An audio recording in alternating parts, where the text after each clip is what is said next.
Just do it. Mga OFW, mga DH yan, mga kadama, sabayan niyo ako para sa atin to. Hadiya, oh hadiya, oh hadiya. Dapat ganun.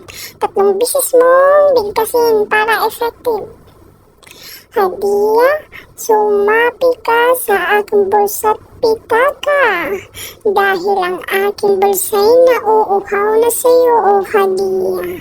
O sige, ilibot mo yung paaso-aso. Ilibot mo yan.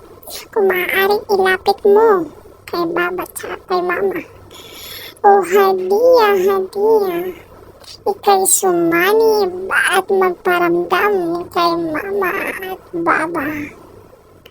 Sige, dapat lakasan mo yung usok na lumalabas dyan para mas effective.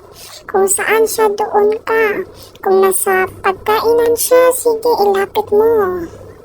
Para maramdaman niya. Espiritu ng hadiya.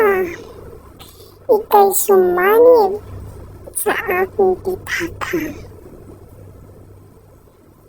Hadiya o hadiya, dapat ganon. With feelings.